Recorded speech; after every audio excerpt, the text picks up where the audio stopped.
What is up, everybody? How's it going? Welcome into the Sacktown Sports Kings post-game show. My name is Chris Watkins, and you are currently hearing, I think you guys can hear it, a ton of Kings fans shooting free throws in the back. I don't know exactly what is going on, but the vibes are definitely right here at Golden One Center as the Kings.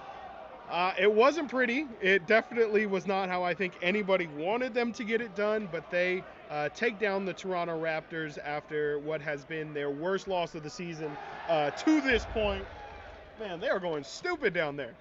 To this point, that has been the Kings' worst loss of the season so far, was that loss on Saturday to the Toronto Raptors. Tonight, a little bit of revenge was on the mind as Davion Mitchell was in town. I really hope you guys can hear me over that.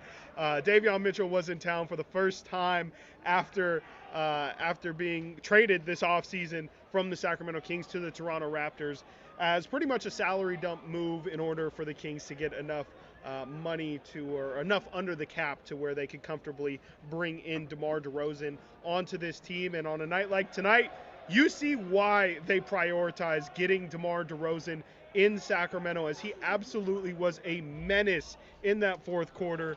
Let me see if I can pull some manual fourth quarter stats here, as DeMar had 16 going into the last frame, ends with 27, 11 points in that fourth quarter. De'Aaron Fox had himself an inefficient night, but nonetheless got the productivity done. He hit a couple triples. He was also 9 of 10 from the free throw line, which is absolutely huge for De'Aaron Fox. That's something, as a team, they really did a great job tonight of making sure that they continued to execute. As this game was, again, closer than it really needed to be, than I think the Kings probably hoped and expected it to be. I think it was huge for them to, again, not lose focus and continue to knock down free throw shots.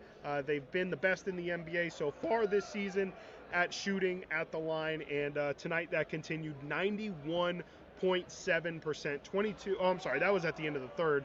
At the end of the game, 87% from the free throw line. You love to see it. 87.5%. De'Aaron 9 of 10. DeMar only 3 trips. He knocks them all down. Domantas Sabonis, who had, for Domantas Sabonis standards, a pretty quiet night, ends up 6 of 6 from the field, 5 of 5 from the free throw line. He did not miss a shot tonight. Domantas Sabonis didn't, and also gets a triple-double on the way as well.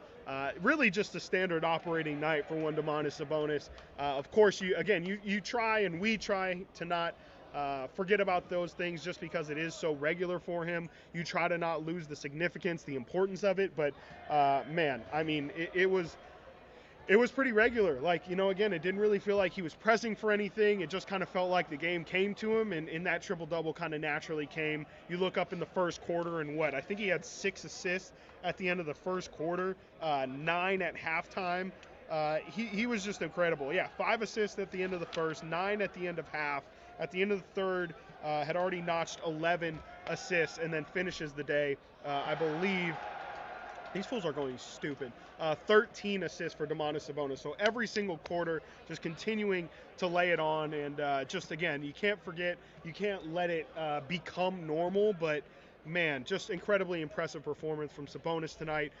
Again, I think tonight was really a big DeMar performance, just in terms of, again, why he is on this team. You see them just kind of slogging through. I mean, this was a 4-point game exiting that third quarter, and it wasn't the Kings that were up by 4. A huge a shift that you just don't typically see in the NBA, especially not in the fourth quarter. But the Kings 33-14 in that third quarter, which is incredible, especially remembering that just the other night against Miami on Monday, they had a 37-17 quarter in the third to really bust that one open. And a really similar story tonight. Again, you just wish that they wouldn't play with their food as much as it felt like they were tonight. Shots weren't really going in for this team, which has kind of been a story that's been a through line so far, is just the perimeter shots.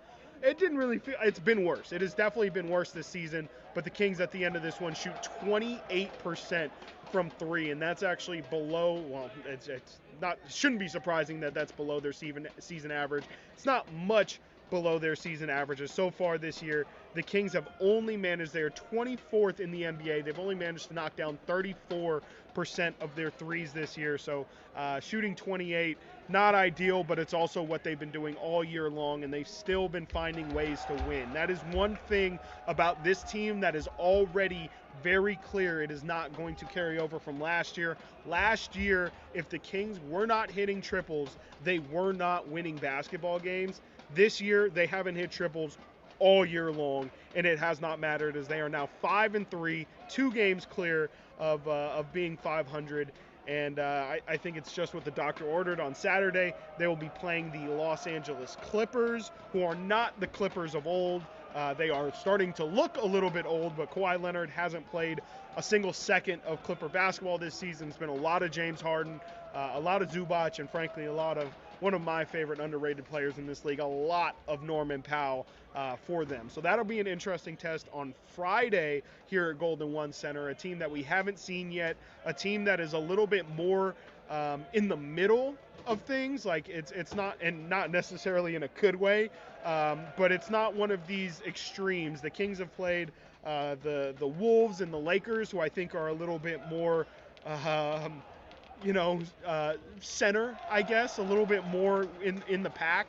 And then they've played teams like Atlanta. They've played teams like Utah. They've played teams like the Blazers. I mean, and like the Raptors now twice. They've either played teams that are in the middle or kind of on the really far end of things, and more so when I say in the middle, definitely more towards the competing side of things. But the Clippers are pretty, what they are. They are a team that has talent, but they don't have enough talent to compete in the West. And so I more bring all that up to say that this shouldn't be a trap game. This should not be one where you can say, maybe like tonight where the Kings are overlooking their opponent. The Kings maybe felt like, they had a ton of energy in Toronto when they played, and coming here to Golden One Center, it's just not going to be the same when you're on the road and all that. You can make the argument that the Kings maybe overlooked the Raptors tonight, or maybe they just, in their heart of hearts, felt like what ended up happening was always going to happen. They weren't really ever concerned because they knew at any point in this game they could completely blow it open.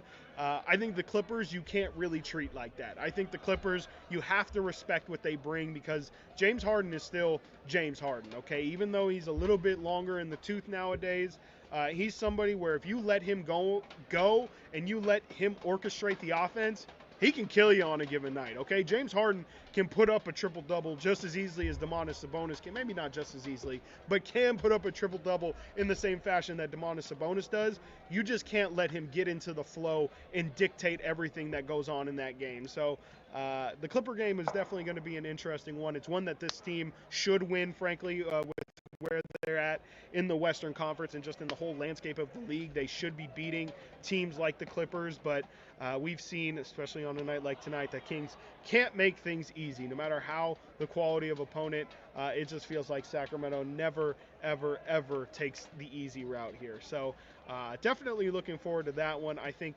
tonight is really just a story of an ugly game. Through 3 quarters, it was a slugfest, and not in like a high-intensity, great defense way.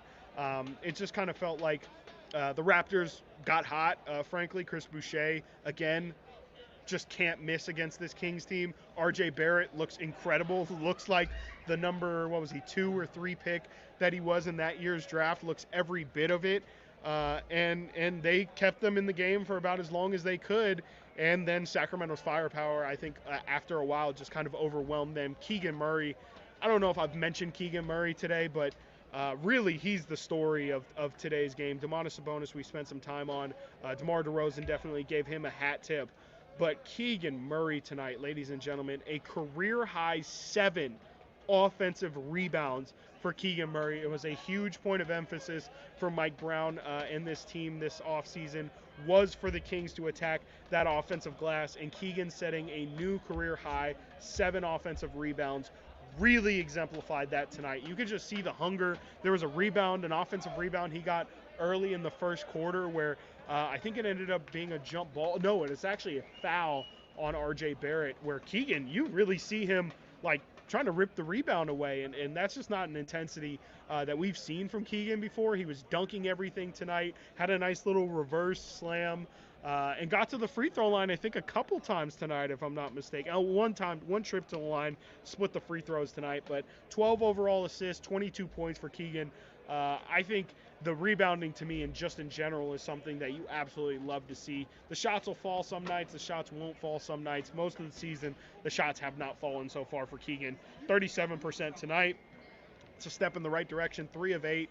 But I definitely think the most positive thing, and the thing that you hope Keegan takes to his game every single night, is the rebounding. It's so easy. It looks so effortless for him. You don't really realize how tall and really big Keegan has gotten until he starts hitting the offensive glass, and you just see him soaring above everybody else, and it looks so effortless. So hopefully, again, Keegan recognizes it, and it becomes a thing that doesn't have to be drilled in by coaches, and it just becomes a part of Keegan's game. So you absolutely love to see that. 7 offensive rebounds for Keegan, 4 offensive rebounds for Domantas Sabonis. Again, that shouldn't be overlooked. 4 is an absolutely incredible, beastly number.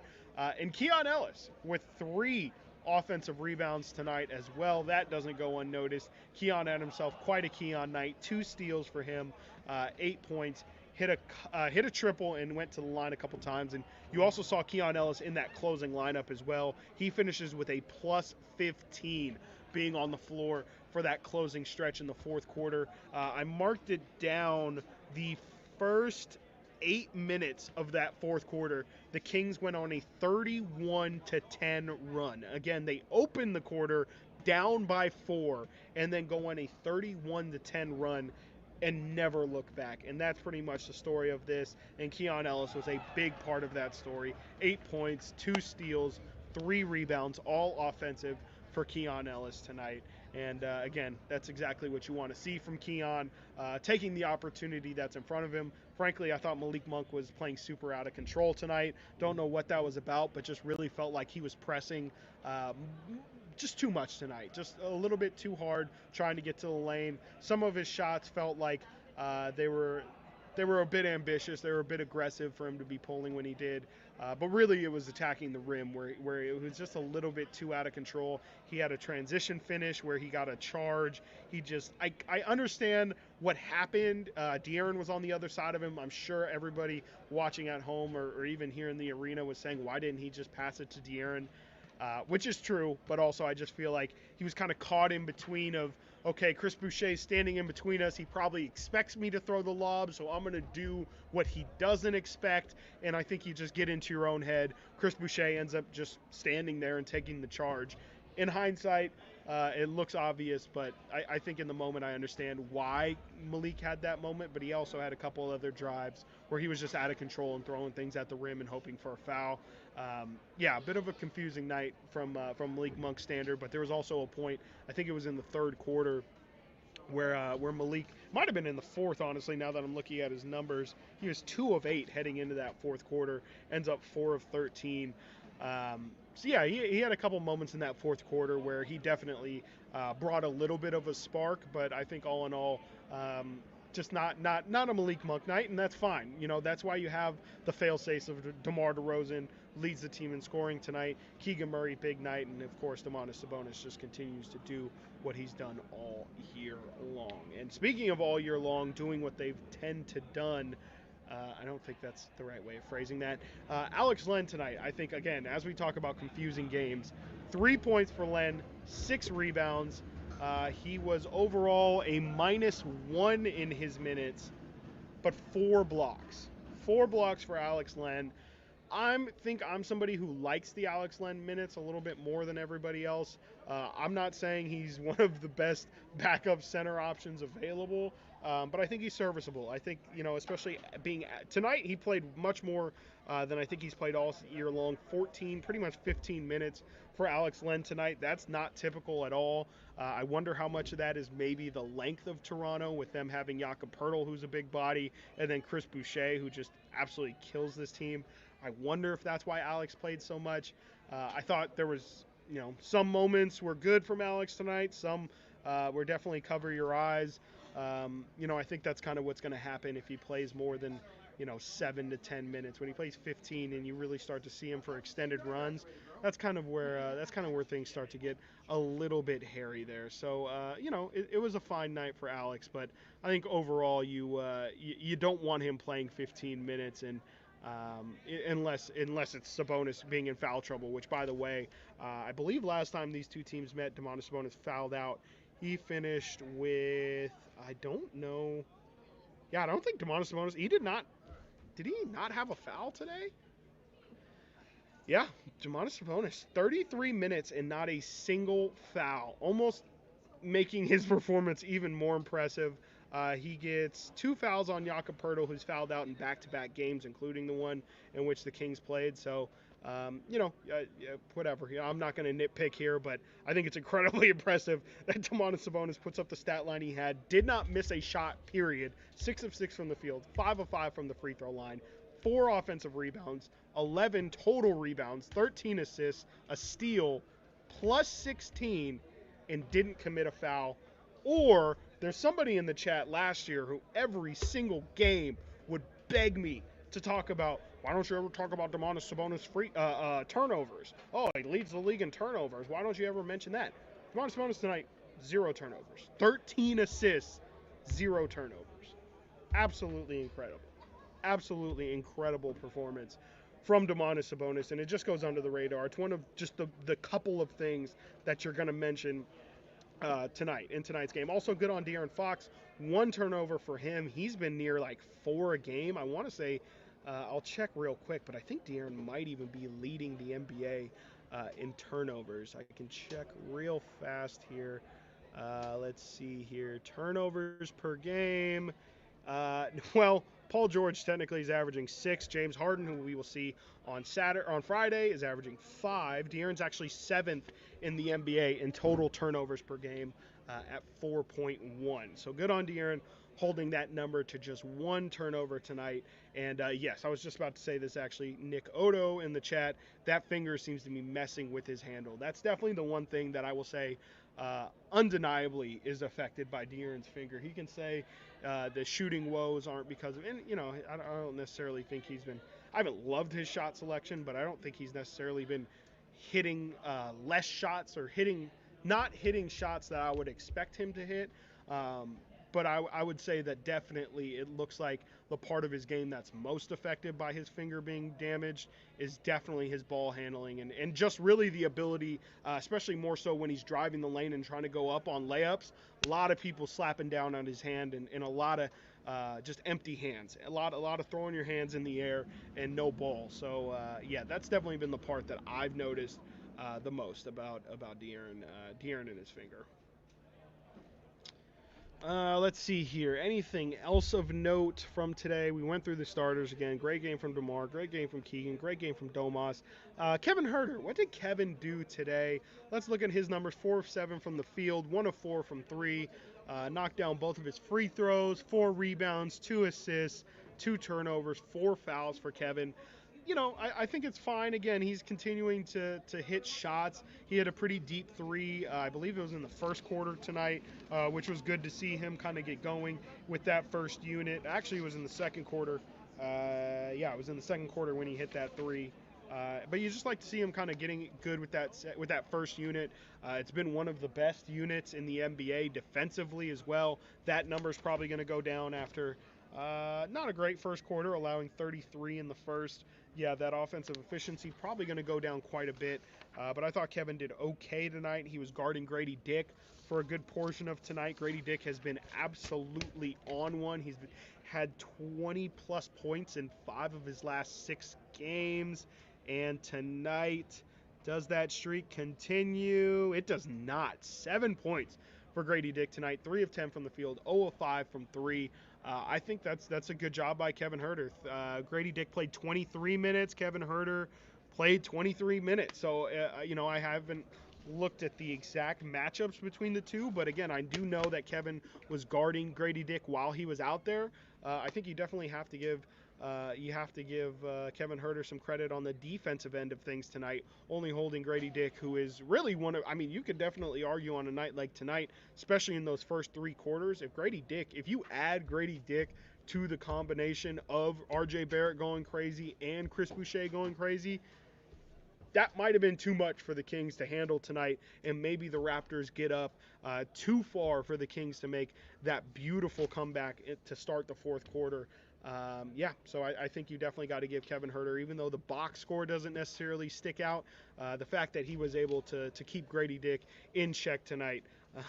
There's a lot of jokes that can be made, but the fact that he keeps Grady Dick in check tonight is definitely a massive, massive positive. Grady Dick a minus 22 tonight. So love that, and I think we can move on to everybody's favorite Sacramento King.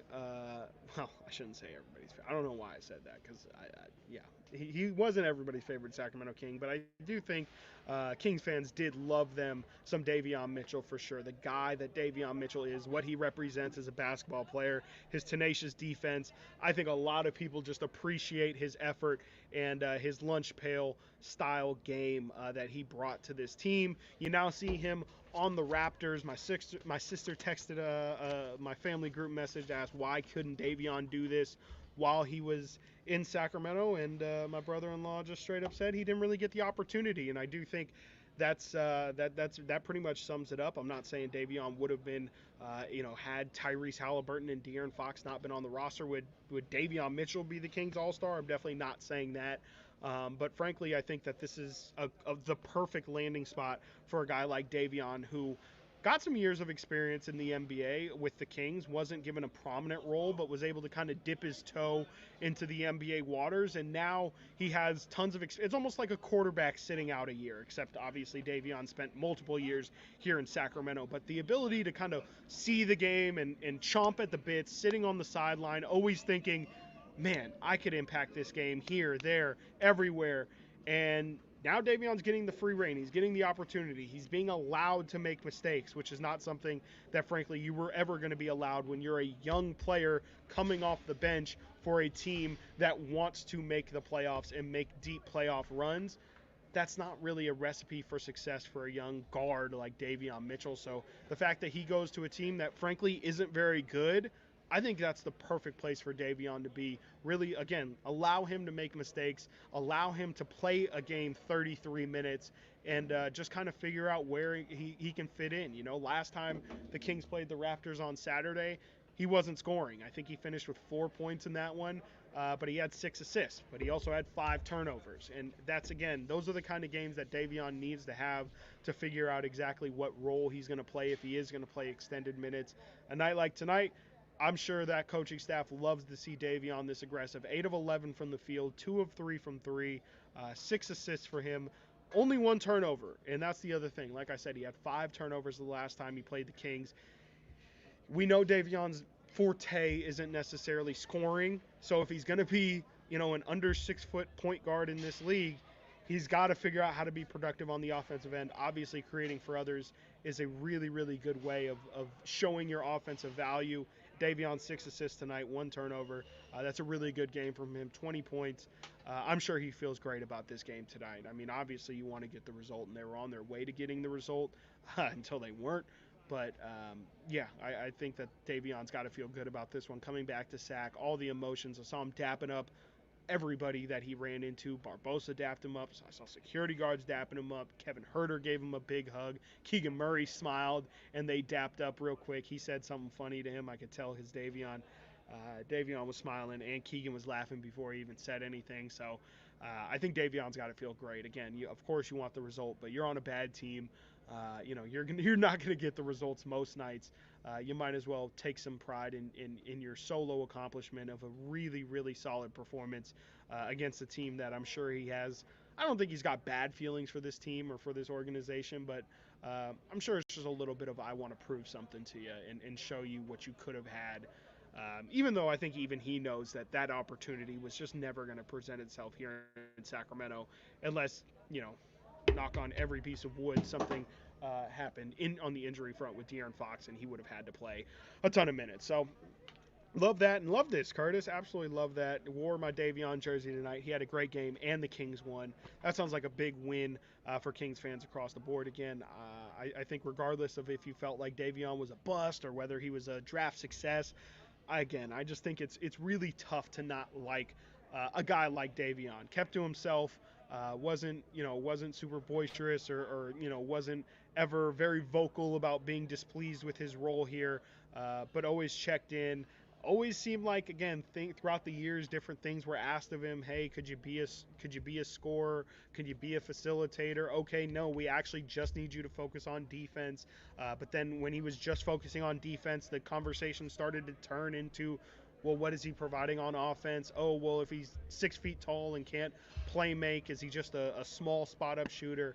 It's good to just kind of put all that stuff aside and just enjoy Davion because he is again a pretty rare breed in today's NBA. There's the Jose Alvarados, there's the Gary Payton the seconds and guys like that out there, but just people who are that much of a menace on the ball and doesn't really let their offensive game affect how they're going to play on that end. I think it's definitely an admirable style of play, and I hope Davion figures it out, man. I really do. I think, I think that, that move was done in the best faith of Davion. Again, the Kings weren't going to re-sign him.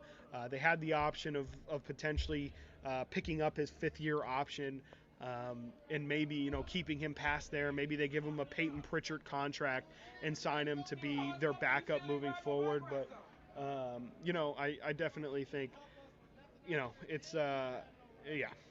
I feel like I've said enough, but just really hope things work out for Davion here, man. Okay, I think we might be wrapping things up here as we reach the half-hour mark. Let's see if there's anything else that sticks out here. Da da da da da da da. Not really that I'm seeing. Let me check my notes again real quick. Da da da da. Yeah, where did the Kings finish turnover-wise? They were turning the ball over a ton to start this game. The Raptors had 8 points. 8 of their first 16 points were off 3 Kings turnovers. Kings finished with 9 turnovers tonight. That's incredible. At the end of the first, they didn't have a single turnover in that fourth quarter. Only had 2 turnovers total in the second half. And they had 3 turnovers in that first quarter. So 6 turnovers in the second quarter. That was really the big one. 6 turnovers in the second quarter, and then no turnovers in the fourth. That is how you win basketball games. So there you go. They cleaned that up. That was really the part of their game where I know Mike Brown just couldn't stand, and he's probably telling his team exactly what I just said. He said, gentlemen, it's a simple game basketball can be. And funny enough, they actually won the second quarter even with those 6 turnovers. Which maybe, again, Mike is saying, imagine how much earlier this game could have been done if we just took care of the basketball, something very, very easy to do. But, yeah, I mean, and you know what? Yeah, that is hilarious because they were definitely trending in a really bad direction with the free throws. So really glad to see that they do only end up with 9 and only 13 total personal fouls. It kind of felt, I'm surprised to only see 13 fouls on the Kings end because there you go. I was like, this game felt really, really mucky. And that's because on the other side, the Raptors had 23 personal fouls. So the Kings, I think, did a good job of just kind of staying their course and sticking to their game plan and just really having unwavering faith that it was going to work out at some point. The Raptors were hot for a good portion of the game, and then the shots stopped falling, and really the Raptors just could not stop the Kings. 2 straight 30-point quarters to end this one for the Kings. The second quarter was the only quarter they didn't drop 30, and again, that is exactly how you win basketball games by a wide margin. So we will be back on Friday. Actually, I will not be back on Friday, and that's because I guess a good personal note for me, on Friday's game, I will be doing the Sacramento Kings, which is right over there. Jason Ross is watching him wrap up the broadcast right now. I will be doing the Sacramento Kings halftime and post-game show over on the radio side. I don't think we're going to be live streaming it on YouTube. because we put it on air, and this is kind of its own YouTube special thing. I'll talk with some bosses. I'll see if maybe we can get a camera set up, and maybe we can line that audio through the stream, because would be really disappointing, especially if that's a good game, if we can't be live on YouTube after. So if we aren't doing that, you can hear me and all of my thoughts on Friday on Sacktown Sports 1140. It will also be on sacktownsports.com. You can find it there, or you can just hop in your car, take a nice little drive after the game, look at the beam, look for the beam, maybe drive to the beam, and you can hear my voice on Sacktown Sports 1140 doing Kings pre-halftime and post-game with Henry Turner. I'll also be doing game night. I'm filling in for Scott Marsh as well, so I'll be the entire hour and a half leading into the game on Friday. So if you want to get my thoughts before the game, which is a nice little twist, which we normally don't do, you can hear that. And then, of course, halftime, and then we'll lead you into the post game as well. Thank you all so much for hopping in here and just listening to me ramble for a half hour. Again, we will try to be back on Friday. If not, we will be back definitely at the Kings following home game. Kings win, and win big after a big fourth quarter, outscoring the Raptors 33-14. Kings take this one at home, 122-107. The beam is lit, and so is the night. Y'all have a absolutely fantastic night. Peace.